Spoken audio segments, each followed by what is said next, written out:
So we're talking about going through this crisis phase when people are so divided, and you get extremists like that, extreme politics like Joe Biden's speech, and also the condoning political violence like the Democrats did in the summer of the George Floyd riots, and like some people did on January 6th. I mean, I thought that was also a disgusting event, but I thought it was much less problematical than the George Floyd riots, because the George Floyd riots were based entirely on a lie and were incredibly violent and much more fatal. And every Democrat supported them. No Democrat spoke out against them, where many Republicans spoke out against January 6th, including on this show, including me. So that really, they're not comparable.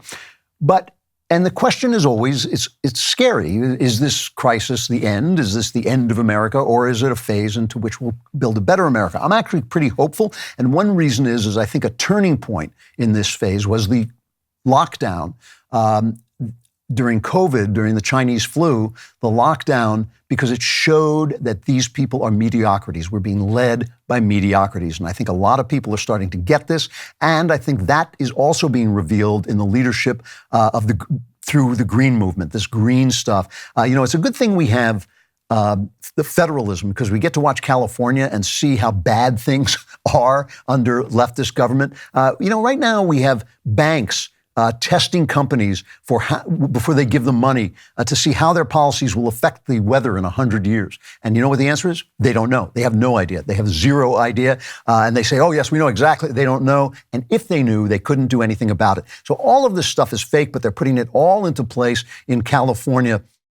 And I love the fact they want everybody to buy an electric car. They've banned gas-guzzling cars I can't remember when it is. It's like 2035 or something. But now they have no electricity, so you can't charge your cars. And they're in the midst of a heat wave, which they say is unprecedented, but it's not. The heat in California does go up to three figures from time to time, and it's doing that now. And of course, they're terrified their electric grid is going to fail. And so so Gavin Newsom comes out. This is hilarious. I'll tell you why it's hilarious after he says it. But here is Gavin Newsom. Well, I'll tell you now. He's wearing a fleece and a hat. Why? Because he's obviously in a highly air-conditioned room. So he's wearing all his warm clothes, and this is what he has to say. Everyone has to do their part to help step up for just a few more days. Individuals, the state, industries, business, all doing their part to help reduce strain on the grid. Now, here's specifically what you can do. In the early morning hours, particularly tomorrow and the next day or so, pre-cool your home. Run your air conditioning earlier in the day when more power is available. And we encourage you to close your windows and blinds to keep your home cool as well. And today and tomorrow afternoon, after 4 p.m., in particular 4 p.m., please turn your thermostat up to 78 degrees or higher and avoid, to the extent possible, using any really large appliances. And of course, you want to drink your own urine, and we're not wishing anything bad on your parents, but if they should die from the heat, make sure to ice them so you can eat them later. This is California. This state should be paradise, and would be paradise if it weren't run by Democrats. And by the way, they have pour all these subsidies into solar and wind power. And that's because their buddies are there. That's because those are the people who are electing them. They're giving them money. And so what happens? They then close the nuclear generators and gas generators they make it harder for them. So they have to run around the clock and save money. And many of them have shut down, and that means that they lack the energy they need and have to bring it in from other states. So it's a absolute boondoggle. In Europe, prices are skyrocketing for the winter. That's because they relied on Russian energy, and Trump warned them about it, and they laughed. I'm sure the EU is proposing all these very harsh measures. I'm sure the British, if we're so busy mourning the death of their queen, they'd be celebrating the fact that they're not in the EU anymore. But here is the thing. Here is Bjorn Lomborg, the reasonable environmentalist. He had a piece in the New York Post, the newspaper of record.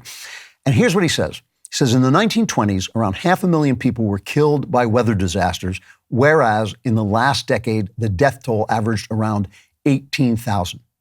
Big drop. From the 1920s, 500,000 people were killed by weather disasters. Now, in the last decade, 18,000.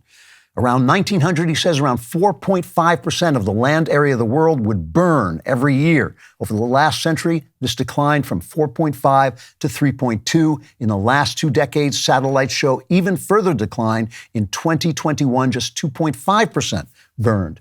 And despite what you may have heard about record-breaking costs from weather disasters, mainly because wealthier populations build more expensive houses along coastlines, damage costs are declining, not increasing, as a percent of GDP. Now, all of this, by the way, these declines in weather-related deaths and disasters are because of capitalism, because we've gotten so rich, we can defend ourselves from the effect of bad weather.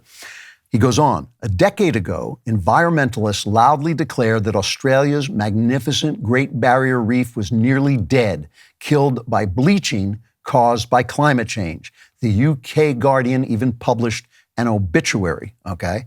This year, scientists revealed that 2/3 of the Great Barrier Reef shows the highest coral cover seen since records began in 1985. The Good News Report got a fraction of the attention.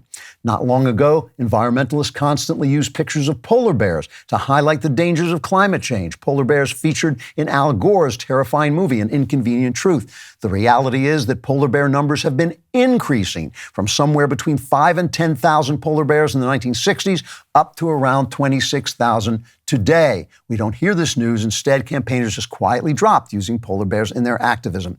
The deadliest environmental problem, air pollution, was 4 times more likely to kill you in 1920 than today, mostly through people in poverty cooking and heating with dung and woods. As we get richer, we handle these things better. Consider all the attention devoted to heat waves. In the United States and many other parts of the world, heat deaths are actually declining because access to air conditioning helps much more than rising temperatures hurt. However, almost everywhere, the cold quietly kills many more. What happened to global warming? The cold is killing people much more. On a broader scale, global warming prompts celebrities and politicians to fly around the world in private jets, lecturing the rest of us while we spend less on problems like hunger, infectious diseases, and a lack of basic schooling. When did politicians and movie stars ever meet for an important cause like deworming children? Climate change fear is causing life-changing anxiety. You might be hearing nothing but bad news, but that doesn't mean you're hearing the full story. You know, at the big turning points in history, leadership changes. Winston Churchill, in his wonderful memoir of his youth, said that he was there at a dinner party before World War I with all of the leaders of the free world. The most powerful heads of Europe were there. He was at another dinner party after World War I, and there were all the leaders of Europe were there, and they were all different people. This is a changing of the guard that we're going through. This crisis is going to mean a changing of the guard. It's a changing of generations. These people have proved themselves utterly incompetent. They have proved themselves incompetent during COVID. They're proving themselves incompetent in California. They're proving themselves incompetent in their panic over climate change.